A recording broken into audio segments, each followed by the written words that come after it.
Rare Grammy twins RT for good luck picked out twitter.com/8j8winks2qm, Kelly at Kern Jessie, July 6, 2018. Welcome to Good Stuff, HuffPost's weekly recommendation series devoted to the least bad things on and off the internet. The best thing I saw this week was this photo of two old women I'm going to assume are twins because they look exactly the same and are wearing matching pink outfits. If I'm wrong, sue me. Why do I like it? I don't know, I just do. Maybe it's been a so-so week, but I can't think of anything else that has brought me more joy. Look at their outfits, the shirts, the glasses, the hair. Are those called shorts or pants? Who cares? I love them. My colleague Ashley Feinberg described this photo as fucked up, claiming, "There's no way you get to 80 and still keep buying matching outfits with your twin without something being extremely fucked up." She is wrong. Sometimes two cute twins, presumably, or just two cute twins, presumably. Do you know these twins? I would like to interview them. Thanks. Maxwell Strawn Jonathan Chait's BOFA tweet on July 12, in the year of our Lord 2018, at 10:51 p.m. Eastern Daylight Time, persecuted white man Jonathan Chait tweeted 3 perfect words. What is BOFA? BOFA, as any self-hating internet user knows, is BOFAD's nuts. It is the "what's up dog" prank, only vastly stupider and consequently infinitely funnier whenever an unsuspecting target takes the bait. Jonathan Chait took the bait, and the result was more beautiful than any of us could have ever hoped to deserve. Jonathan Chait, however, deleted his tweet, the tweet in which he asked, "What is BOFA?" and deprived us of our constitutional right to dunk on Jonathan Chait. Just one more example of a liberal deplatforming from the radical left. Anyway, congratulations to the remarkably damp Jonathan Chait on giving brief, beautiful life to a perfect tweet. We should all be so lucky. Ashley Feinberg sweet soccer boys sharing gentle hugs this week. I wanted to recommend hate watching, or more like, confused watching, Fox's nightly special, World Cup Tonight, but my editor made me turn it into a standalone blog. Instead, I will recommend a more healing aspect of the World Cup spectacle, watching the beautiful boys of soccer comfort and celebrate with each other through emotional embraces. Jezebel's Sheena Raza Faisal saluted these loving clinches in a very on-point post that features not quite enough images of man hugs. Check the comments for more, especially England manager Gareth Southgate soothing Colombia's Mateus Uribe after Uribe missed a crucial penalty kick in a shootout against England. Boy, it sure is dusty in here, etc., etc. Claire Fallon Glynis McNichol's new book. After hearing Glynis McNichol talk about her new memoir, Nobody Tells You This, at the Strand in New York City, I've had this one sentence stuck in my head. When asked about the plight of unmarried, childless women and our society's treatment of them as somehow other or incomplete, McNichol hit back with a statement that resonates with me still: we look at women as problem in need of a solution. In her book, McNichol draws attention to the ways strangers feel they have a right to women's bodies and lives in service of the ultimate goal, motherhood. The shame around it all, the general lack of freedom or agency, is really frightening. Although I have yet to read Nobody Tells You This, I'm excited to.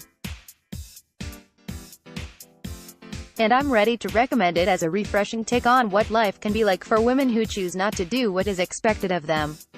Anna Krakowski. The birth of culture heart anything else would have been basic. Okay, I am Cardub, at I am Cardub, July 12, 2018. Cardi B had the baby and her name is Culture with a K. That's self-explanatory. Good stuff. Julia Craven went June smacked the shit out of Commander Waterford on The Handmaid's Tale. In a moment when it feels like terrible men are trying to whittle away women's rights on a near-daily basis, sometimes you just really want to see a lady righteously smack the shit out of a dude who deserves it. To The Handmaid's Tale finale. June, Elizabeth Moss, who has spent 2 seasons being psychologically tortured, raped and belittled by Commander Fred Waterford, Joseph finds a man who desperately wants to be powerful, and desperately wants the approval of women he knows are better than him, finally stops bottling up her rage and lets him have it right across the face. I could watch this gif on repeat for the next 2 years. Emma Gray England's loss watch, Mario Mandzukic scores the game-winning goal in extra time to put Croatia in its first-ever World Cup final.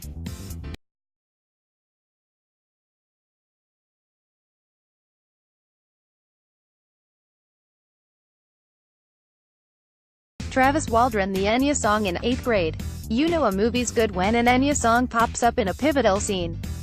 But even without Orinoco Flow, Bo Burnham's 8th grade would be an indie masterpiece, one you should definitely, totally, run to the theater to see. It follows most quiet, superlative winner Kayla Elsie Fisher during her last week of 8th grade, as she tries to come to grips with her social anxiety and lackluster lifestyle before high school. Behind her phone, she's confident, even funny. But in real life, Kayla is quiet, a loner. Burnham allows viewers to study her every move in a tech-obsessed world while contemplating their own adolescent memories. It's beautiful, raw and utterly sweet. Lee Blakely Megan Amram's Emmy-nominated web series Please Watch an Emmy for Megan, a hilarious and weirdly poetic exercise in doing the bare minimum, while remaining utterly extra. The concept is simple. Writer Megan Amram, best known for her work on The Good Place and Twitter, decides she really wants to win an Emmy Award.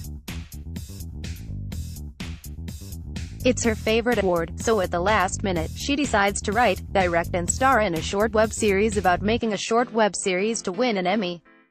The 6 episodes, under 10 minutes each and created in the week leading up to the submissions deadline, use the constraints of the Emmy requirements like forms of meter and verse.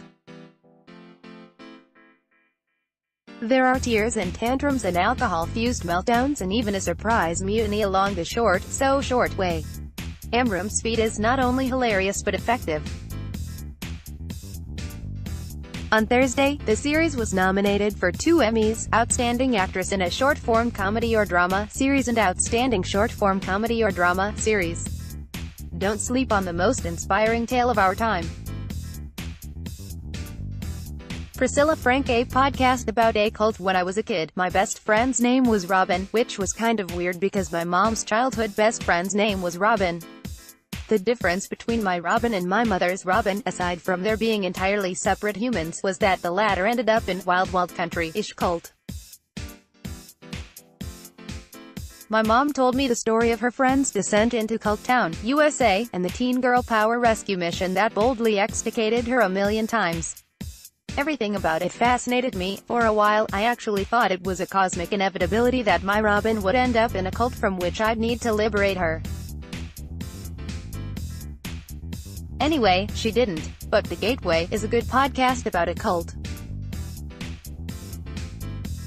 Catherine Brooks road trip music. Over the past few years, there's been renewed interest in the work of John Fafke, the instrumentalist who put American primitive guitar on the map. As the genre has surged in popularity, acolytes and like-minded explorers have come out of the woodwork.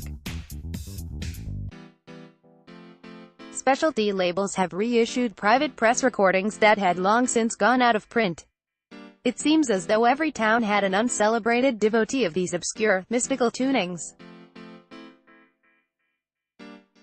Worshipful but questioning, celestial and homespun, primitive guitar uses repetition and drone to access the pleasures and enlightenment of devotional music. In April, Fafke's hometown of Tacoma Park, Maryland, just outside D.C., honored the genre he helped create with a multi-day festival.